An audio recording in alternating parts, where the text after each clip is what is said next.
Hello everybody, and welcome to this week's episode of The Unconventional Gal, Forging Your Own Path with me, your host, Cherokee. Very excited. This is my second time doing this on YouTube. I'm hoping I'm centered.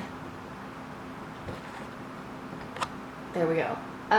So for those of you that are watching me on YouTube, you will probably notice that I got a massive haircut.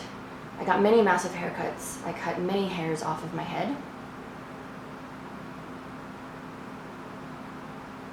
And I'm very excited. I announced it on Instagram today, and people seem to be very excited about my haircut. If you would like to see my haircut, check this out on YouTube. My YouTube is just TheCherryDollface, and you can see my super sweet haircut and my pretty new hair color.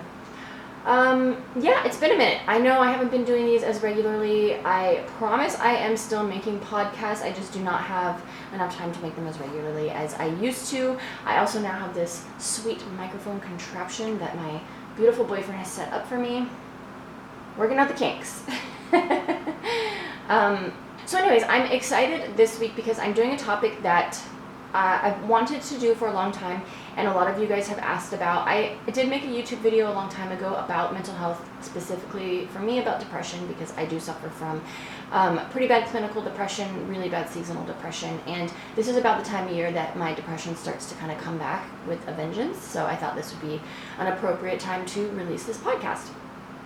But before we get into my main topic of the week, I'm excited because I haven't done a book club review, Cherry's book club review, in a while. So this week I'm actually reviewing A Discovery of Witches by Deborah Harkness.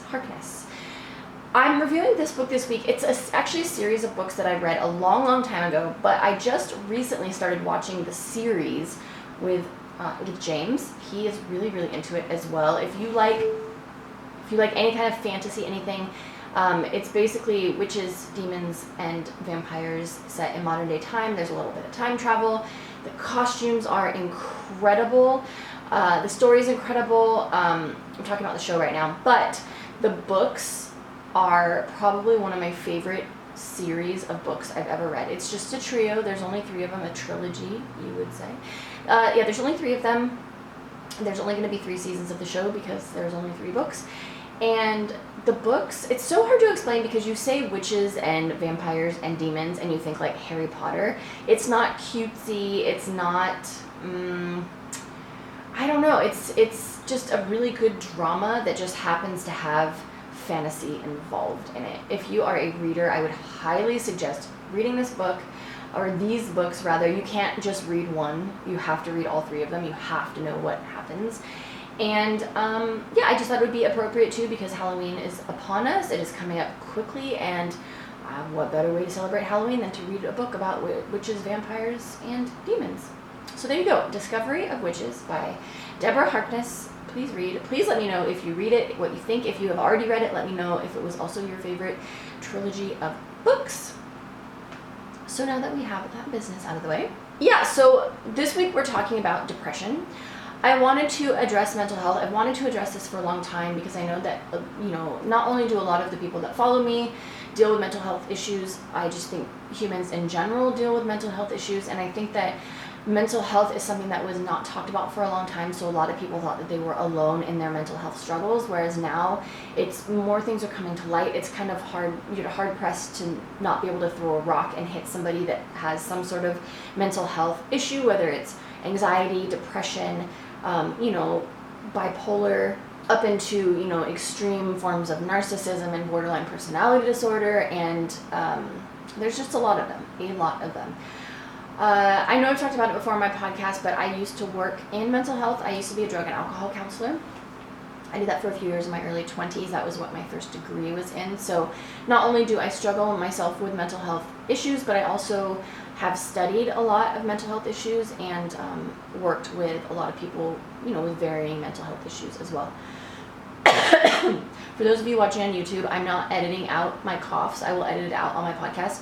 I'm actually seeing a pulmonary therapist tomorrow, or a pulmonary specialist tomorrow, because I've had a cough for 2 months. So I do not have COVID. I'm probably okay. I just have this annoying cough. Anyways, so one thing that I like to avoid the term I like to avoid using is mental health illness. I don't like to consider it an illness. I don't think it should be considered an illness. I always say issues because it's just, it's just something different from the norm. So I don't think of the struggles I have with mental health as any kind of sickness or anything wrong with me or that I'm broken in any way. I just consider it that I have more of a challenge when it comes to my mental health versus people that don't have the same, mental health situation that I do.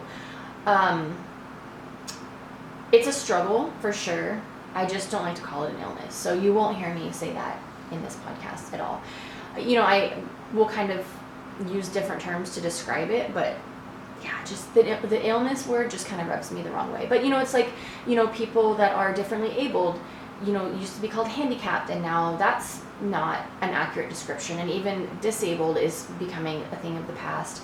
And so I think mental health is kind of going in that same way where we're thinking about it in different ways, and we're progressing in the way that we address people with mental health issues and the way we think about mental health issues. It's also funny too because I read a lot of historical fiction and just a lot of history in general, and the way that they described mental health, it used to be called hysteria. I mean, even up until like the 60s, like a woman that had any kind of mental health issue, whether it was, simple depression or anxiety or postpartum or even like a psychotic break, they would just be hysterical. They would have hysteria. That was actually a diagnosis. It wasn't just like, oh, you're being hysterical. It was literally like, you have hysteria. You need to be treated for hysteria. So it's just interesting to see the history of mental health.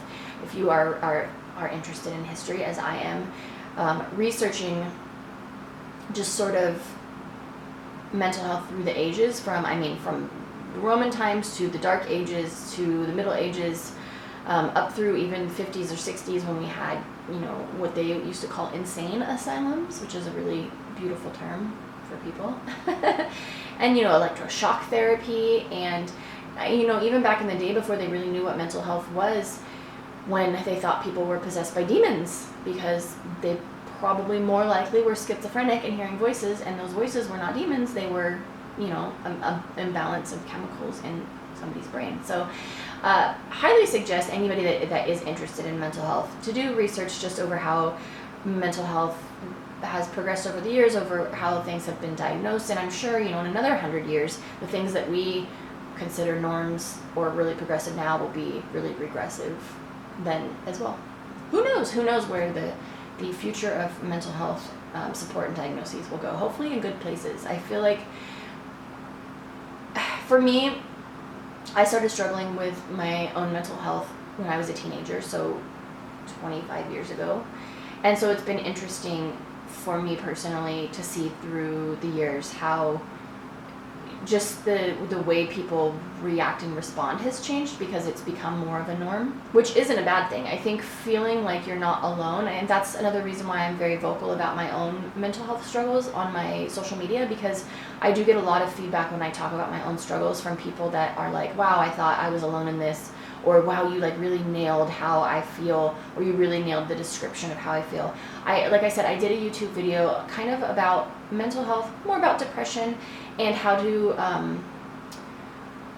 there was a section in it about how to sort of deal with somebody that is struggling with their mental health when you are not and you don't understand it. And I got a lot of feedback from people that was helpful. So I think it's just really important to keep talking about mental health. How many times can I say mental health in one podcast? I wish there was a ticker. I wish I had the patience to put a ticker on my YouTube video, but I don't. So I won't be doing that.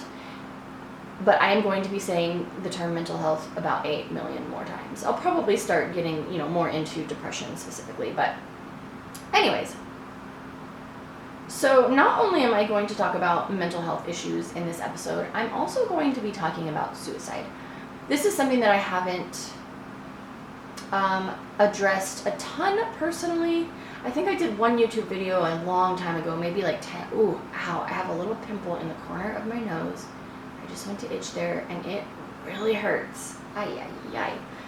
Spicy meatball. Anyways, I think I did a video like 10 years ago briefly about suicide. I don't really remember what it was about, but it is something that has touched me very closely recently, and it's kind of what prompted me to really finally want to do this mental health podcast, because it's something that I have not only dealt with personally, but as in my own shoes, you know, my brain being suicidal, but also recently somebody close to me kind of went down that path. So I gave it a few weeks so that everything I was feeling wasn't so fresh. So hopefully I don't cry today. You all know that crying in public via video or podcast is probably my least favorite thing to do, so I'm gonna make sure I don't do that. And I'm also wearing fake eyelashes and liquid eyeliner, and I'm planning on taking pictures of my cute self after this. So the least crying I can do, the better,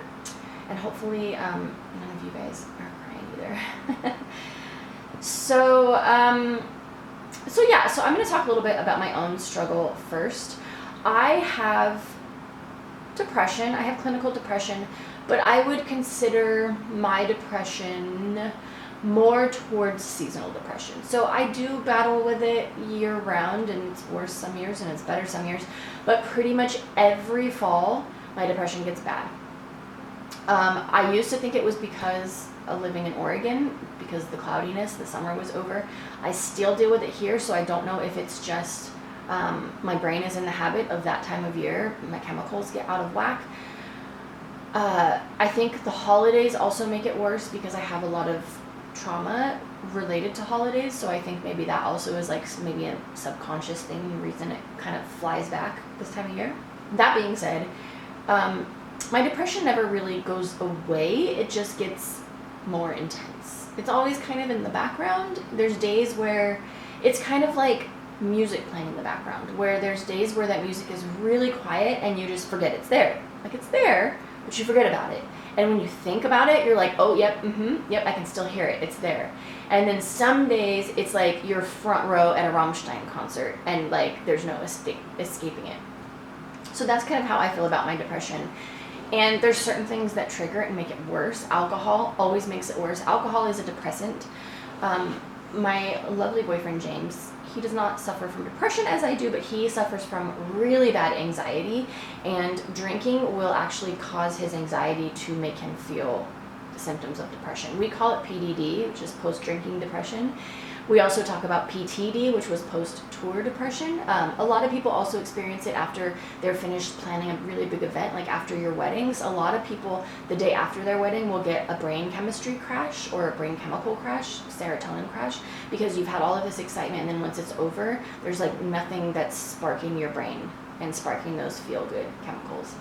So yeah, my depression, there's different things that will spark it, and then obviously, you know, if there's hard things going on in my life, it makes the struggle a little bit more. It makes the volume on that concert a little bit louder.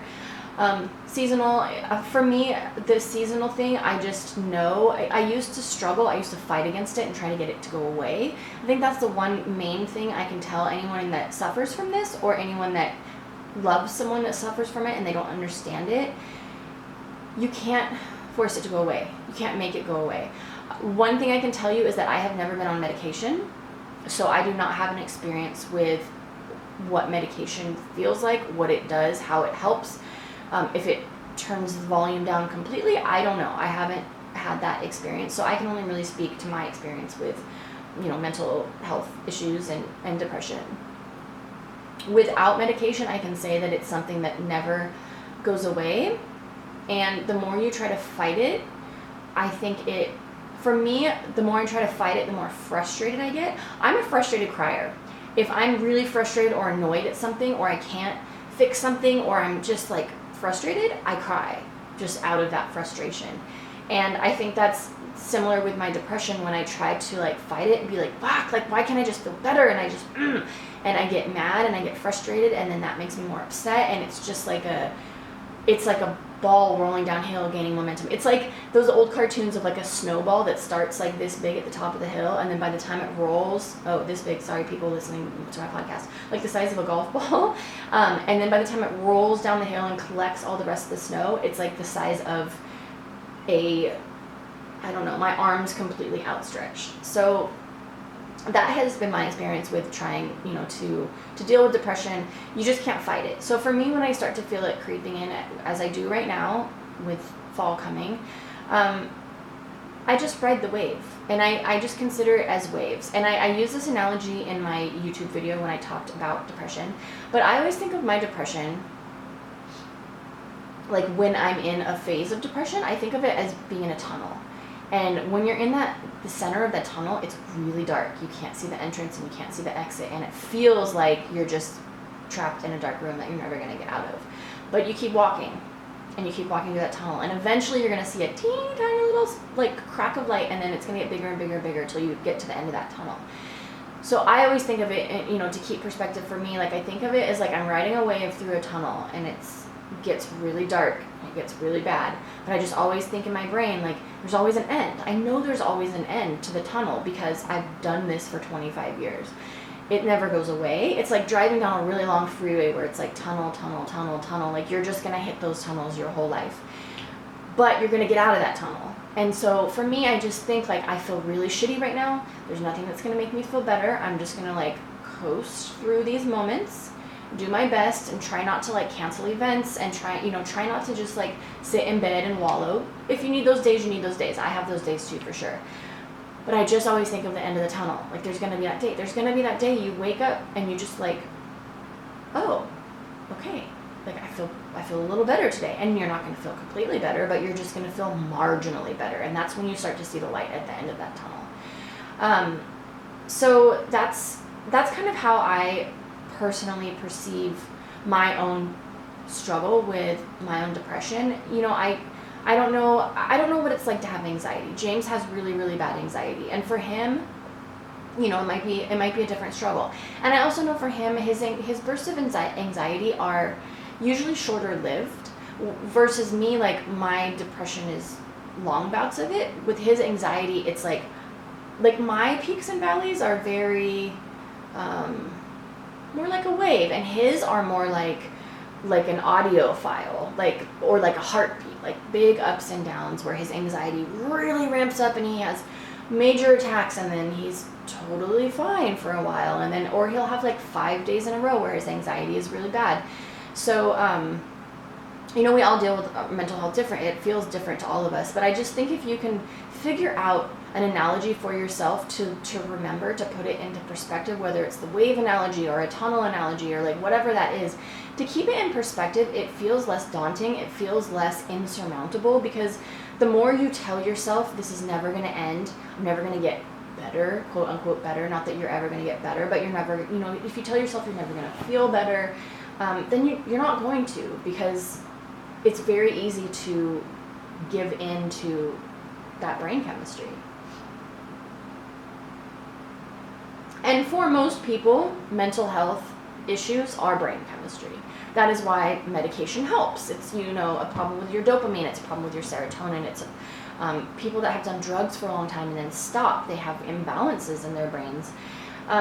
Some of it is drug-induced, some of it is chemistry that you're born with, some of it, people that feel bouts of depression can also be from life experiences, like if you've gone through death or trauma or things like that, it might not even necessarily be brain chemistry, but for me it's definitely brain chemistry, and situational things can trigger that chemistry, but I just tell myself, like, it's not me, it's not my life, it's this thing in between my ears that is doing me dirty, and I just have to ride it until it starts to feel better. But one thing that I do really want everybody listening to remember, whether you suffer from this or not, is that you are not broken. You don't need to be fixed. And if you are with somebody that is suffering from any sort of mental health issue, please don't approach them like you're going to help fix them, because that will only make them feel broken, no matter how good your intentions are. I had a relationship for a very long time with somebody that did not understand mental health issues, and he always wanted to help. He always was like, how can I fix it? How can I help you? And it made me feel more and more broken, and it made me turn more and more into myself, because I just felt like he didn't understand, and I felt more and more broken, and then I felt more and more like I was a burden on him and a burden on us, and it's not helpful. It's not helpful. No matter how much good you think you're doing, you're not. So chill with the Mr. Fix-It thing. And everybody needs different things too. So, so back to the medication business that I was talking about before. The one thing to remember if you do have mental health issues, make sure you find a doctor. So if you're getting prescribed medication from a psychiatrist, make sure that you're also getting prescribed therapy, because medication was never meant to be used without therapy. It's meant to be used in conjunction with therapy. So if you're on, anything, Xanax, even like anti-anxiety medicines, if you're on Zoloft, if you're on lithium, if you're on any drug from depression to anxiety to bipolar, any of those medications, they should be used in conjunction with therapy. So make sure that you're doing the work to work through your issues on top of putting the chemicals in your brain to help your brain. Like I said, I haven't done the medication route. I definitely do the therapy route, but if you do the medication, you should also be doing both. And also make sure that you're looking at the side effects of the drugs that you're taking, because sometimes the side effects are worse than what they're helping. I was actually just on this medication, crazy story. I'm having sinus, migraine, all these issues, so they put me on Singular, which I'm like, Singular, I see ads for it all the time. It's like an asthma medication. Well, we're in the age of COVID right now where I don't get my medications from a pharmacist. They just send them to me in the mail. And so my dumbass didn't read the little booklet that comes with it, says like side effects. I was just like, Singular, it's whatever, it's fine. So I was on it for months and months and months. And I've gained some weight recently. So I was like, I wonder if that's a side effect of Singular. So I went and looked at the side effects. Weight gain is not a side effect. That's just me not taking care of myself. But the top number one side effect was hearing voices. And I realized that I had been hearing voices, not other people's voices, but my own voice was having thoughts that weren't my own. Like I would be like driving down the street and I'd be like, there's a blue rubber band in the back of my house. I was like having thoughts that were like not anything that I would have been thinking about or seeing, and it was in my voice, but like a narrative in my head that wasn't my own. And I immediately stopped taking Singular, but that's a thing. Any medication you take, you want to know the side effects, but especially with medications for mental health, SSRIs, antipsychotic medication, and you need to know your interactions too, because a lot of them you can't mix with alcohol or other drugs or even other medications. So just if you go the medication route, please, please, please be very careful and do lots of research. And also too, it's a support system.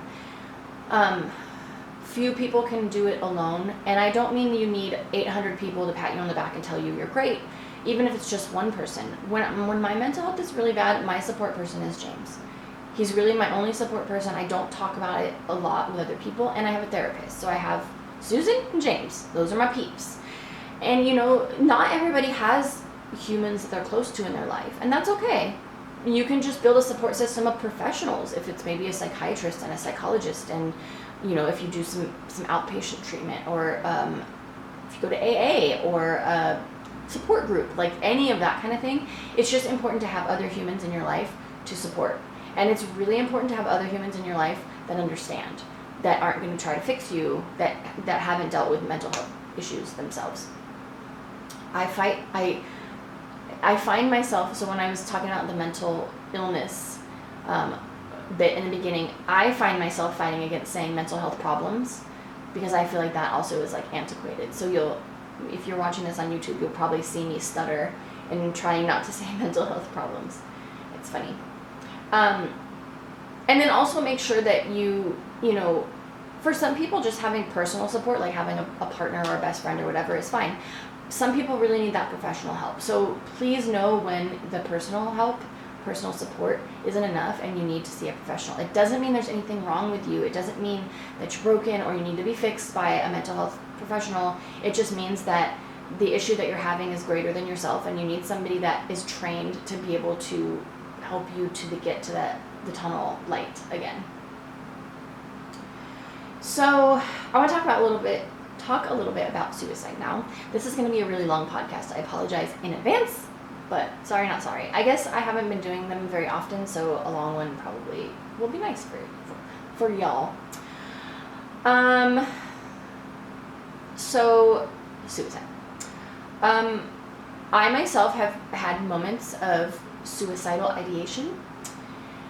I find my brain when things get bad, not that I am like, well, I'm just going to kill myself, but my brain thinks in the back of my head, well, if it gets really bad, I could just kill myself. It's an interesting thing because I don't consider myself suicidal. I don't want to die. I'm not planning on killing myself.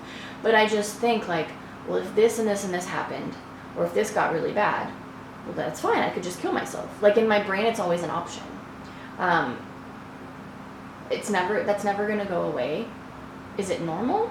I don't know. What's normal anyway? I don't think that I would actually ever kill myself. I don't think. I can't say I wouldn't. But like I said, there's no plans in doing it. Definitely when I was a teenager, I was closer to that line, 100%. I've never actually attempted. I don't know why. Just never did. I've had friends that have attempted and have been successful. Somebody close to me very recently attempted.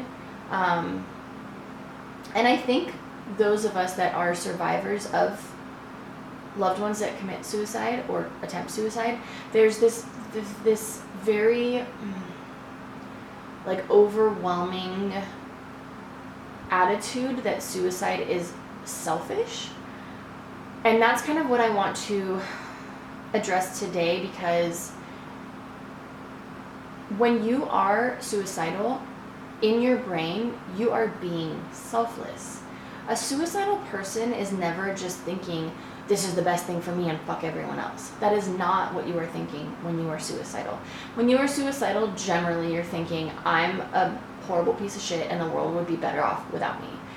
And usually you're in such a low that you feel like you've been a burden on everyone around you for a long time, and that you can't get out of your funk, and that you're the one that's always sad and always bringing everyone down, and you just think, if I just wasn't here, everyone could just get on with their lives and I wouldn't be a burden anymore. So to say that suicide is selfish is actually putting more of a burden on people that are suicidal. So I think that's one thing we need to stop doing. We need to stop saying, because it's just untrue. And yeah, suicidal people do have kids, and they do have partners, and they do have children. I think if you do commit suicide, the way in which you do it can be a bit selfish as far as who is going to find you. Like if you kill yourself in your house and you know your kid's coming home from school and they're going to be the one to find your brains on the wall, oh yeah, maybe you should have like been a little bit more thoughtful in that way. But also, who's to say what moment you were in right then and you just did it without thinking? I mean, I can't say. I haven't been there. I haven't been there with the gun in my mouth. So I just think it's just an unfair judgment to place on people. But I do think, not that I condone suicide, but I do wish that more suicides were done in more of a thoughtful way on who is going to find them. Because not only is it hard to live without a loved one after they've done that, but then living with the pain and the panic and the fear of being the one to either find somebody already gone, or being the one that tries to resuscitate somebody that is dying, and being a loved person. It's one thing to be an ENT. ENT is an ear, nose, throat doctor. A paramedic. I just realized my video stopped recording in those last few minutes, so I don't know what you guys missed, but basically I am going to be doing the rest of this podcast in a second part, so please join me in 2 weeks when we will be doing the rest of this, and don't be an asshole. Until next time, here's me waving like a maniac.